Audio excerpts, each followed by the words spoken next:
बचपन में हम एक कहानी पढ़ते थे कि एक गांव में ना एक आदमी रहता था जो कि किसी टीले पे खड़ा होकर ये आवाज़ लगाता था कि लोगों शेर आ गया, शेर आ गया। गांव के लोग मदद को दौड़े आते थे। फिर एक दिन अचानक ऐसा हुआ कि असल में शेर आ गया। उसने वही आवाज़ लगाई और कोई इंसान ना आया और उसका नुकसान हुआ। तो इसी तरह हमारे एक जनूबी पंजाब के यूट्यूबर हैं, शहजाद नाम है, बेला मुंडा के नाम से मशहूर हैं। होता कुछ यूँ है कि उनके वालिद साहब को गन पॉइंट पे अगवा कर लिया जाता है। यूट्यूबर जो है मौसूफ वो उम्रा पे होते हैं और वहाँ से वो एक वीडियो बनाते हैं कि मेरे वालिद साहब किडनैप हो गए। अब मेरे जैसे लोग या बहुत से लोग जो ऑलरेडी उनकी कुछ वीडियोस देख चुके हैं जिसमें कभी वो कहते हैं कि हमारी लड़ाई में ड्राइवर ने पिस्तौल निकाल लिया, हमारे घर के जेवर चोरी हो गए, हमारे नौकर ने चोरी कर ली और इसके अलावा हमारी गाड़ी को कौन चोरी कर, इस तरह कंटेंट ऑलरेडी वो बना रहे हैं। तो सब ने यही समझा कि एक व्यूज़ लेने का चक्कर है। हालांकि ऐसा नहीं था। हायर अथॉरिटीज़ भी कंफर्म कर रही हैं कि उनके वालिद साहब को अगवा किया गया है। मैं दुआ करूंगा कि उनके वालिद साहब बखैरियत वापस आएँ। लेकिन इसकी एक चीज़ है जो हमें सीखनी चाहिए। एक तो आपने जो कंटेंट बनाया आज उसी का नुकसान हो रहा है, आपके वालिद साहब की शक्ल में नुकसान हो रहा है। आपके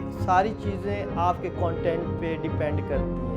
उसका नतीजा जो है ना, मैं आज आपको शहजाद भाई ये कहना चाहता हूँ कि आपकी वीडियोस की वजह से आपके वालिद साहब के साथ ये हो रहा है। तो उम्मीद करूँगा कि जो भी कंटेंट क्रिएटर हैं वो अपने कंटेंट में पॉजिटिविटी लाएं, झूठ पे व्यूज़ ना लें, क्योंकि उसका नुकसान आपको ज़िंदगी में किसी और चीज़ में मिलता है कि लोग आपको ट्रस्ट नहीं करते और आपकी क्रेडिबिलिटी लॉस हो जाती है।